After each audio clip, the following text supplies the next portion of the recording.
All right, everybody, Bryce here, coming at you with another real quick crypto market update.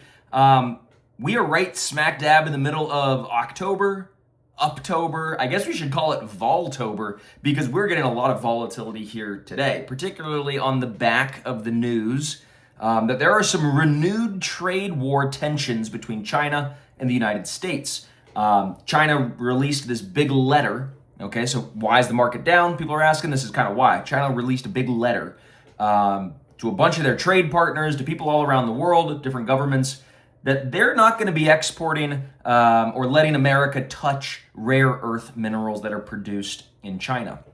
Okay, so this kind of came to a head. Some of the trade war or the tariff truces that are on hold until November, they're coming up with ways that they could continue to put the pressure on America. America's figuring out a way to put the pressure back on China. So this is trade war. This is crazy stuff, okay? So the moment Trump released this big tweet this morning, the markets fell, by several percentage points across the board. Of course, some coins fell more than others. Some stocks fell more than others. But what we're seeing is a technical retest of support. So we had the resistance at the September highs, right around 115,000 that we're retesting right now. If this falls as support, then I think it would be, able to be, within the realm of rational to retest the lows around $109,000. That would fill the CME gap that I brought up last week. The CME gap is kind of this area that had seen very little volume and price action trade through. So typically the market likes to retest that. So we're just seeing a lot of volatilities finally start to uptick here in Bitcoin. But I'm very confident that Bitcoin, in the midst of all this trade war and the uncertainties of the geopolitics, in the long run, as this shakes out, Bitcoin comes out on top. People are slowly but surely coming to grips with the fact that a digital, permissionless, global, non-sovereign store of value that you could send anywhere in the world for virtually no cost, and you could store your savings in no matter what part of the world you're in, that's a very valuable proposition. And that especially as more and more, potential conflicts break out and governments and politicians use their currencies as a tool for warfare, if you will, to say it lightly, you realize you might want to opt out of that in a sense as much as you can. And so Bitcoin and crypto, and you're seeing many other cryptocurrencies do very well in this period. So of course, when there's these big volatile moves, the VIX shot up, stocks crashed, everybody's trying to scramble, shorts are covering, people are just like, what's kind of going on? We just see that, Trump is tweeting this big whole, crazy thing about what's been routine in the past is no more. He's having all of these ominous things that make it seem like he's really, really, really going to punch back. And so people get scared with that.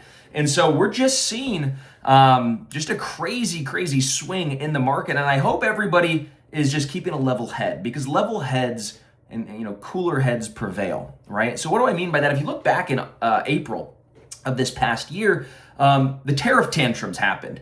Okay, Bitcoin crashed all the way down to $70,000. Stocks were tanking. People were saying, "Oh my God, look at my 401k. It got cut in, a quarter. This is crazy." But 6 months later, the market's up to new all-time highs. Bitcoin's up from 70 up to 115, 126 at its peak. The S&P broke out in all-time highs. Tech stocks. So I think that there's just this big theme afoot that volatility's here, but these dips are for buying. And that over the long run, again, these are assets denominated in the dollar. I'm trying to get out of the dollar. I'm trying to own assets. I'm trying to own the best assets. And I think crypto is that asset class that is really, really, heavily looked at now as where a big driver of growth is going to come from, efficiency. So this is, again, a blip on the radar. Of course, things are, always escalating in geopolitics. And I don't think it's a coincidence, by the way, that the day that they announced this peace deal between Gaza and Israel, bam, China goes and instigates somewhere else. I don't think that's a coincidence, okay? So he definitely doesn't want to let Trump have a victory lap or anything like that. It's very clear adversarial behavior. And so we're going to see what happens, but we think, Bitcoin and gold, right, in this whole sort of tense geopolitical world, I mean, these are great performing assets, and Bitcoin is just much more volatile. So on that short-term volatility, these are dip buying opportunities because that long-term trend is up and to the right. I just wanted to give you guys this special message here today so that you guys don't freak out and panic sell. Just know that we've got lots of strong long-term supports below us. The 200-day moving average, we're still well above. That's rising. The anchored volume weighted average price from the tariff tantrum lows is still rising, still acting as support. So those long-term, highly convicted buyers are still dollar cost averaging their way into this, new and illiquid market. But that's growing. I saw today as well, just, kind of round things out, who's buying, right? BlackRock has had 9 consecutive days of net positive inflows. I'm curious to see how Friday shakes out. And, maybe it'll be the 10th day of consecutive positive inflows. But that would, show you that it's retail folks selling and the institutions, buying. I really do think that what's kind of going on underneath the hood here is this generational wealth transfer, this generational psyche shift, people coming to grips slowly but surely that crypto and digital currencies are going to be a big piece of the future. And so Morgan Stanley just announced today that they're going to allow, folks from every, all of their different clients to be able to buy crypto ETFs. I thought that was really interesting because before today, it was only their high net worth clients that had certain levels of accreditation that they were allowed to do that. So now you break open the doors, the floodgates grow even more for who can invest.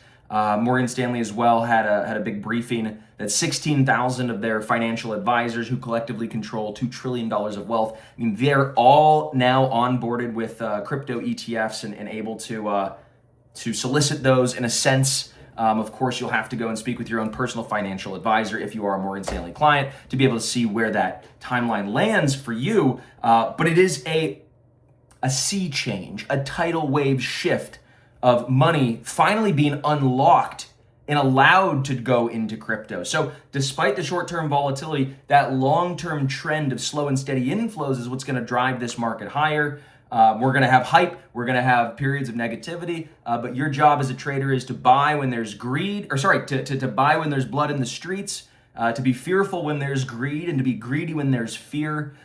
It seems like the market has a little bit of fear in it right now. So my investor brain says, well, we should probably be a little bit greedy from the panic buyers. So we had a lot of liquidations today. Typically, those mass liquidations of short-term leverage tend to be great buying opportunities. So I'm not getting shaken out despite what's going on with Xi and Trump and all this crazy stuff. That's all going to work itself out. That's all going to shake out how it is. I'm focused on buying the best value opportunities in crypto, finding the momentum and continuing to ride this trend to new all-time highs. Because I think, by the end of the month, we're going to be laughing that we even had this dip. By the end of the year, we're going to be so far above all-time highs on Bitcoin and many other cryptos. This is my core belief that we are just going to laugh that this was a dip. So that's your crypto market update. I hope you guys are trading well, staying safe, and we'll see you guys on the other side. Oh, and by the way, if you don't have a subscription to a service where you could get actionable market insights, technical analysis, fundamental analysis, videos, and all sorts of stuff, written newsletters, if you don't have anything like that, but you want it and you want to join a community of like over 20,000 crypto traders and investors, then guess what? I've got an offer for you, a little deal. If you click that button below or click that link on the page, right, for $1, I'll give you a 1-week trial to what we have to offer here at Crypt Nation, okay? A premier research service where we've got incredible world-renowned analysts diving you through the markets, holding your hand, letting you know the best opportunities, okay? So $1, 1-week trial, hit the button below, hit that big orange box, hit the link, whatever it is for you. Guys, I'll see you in.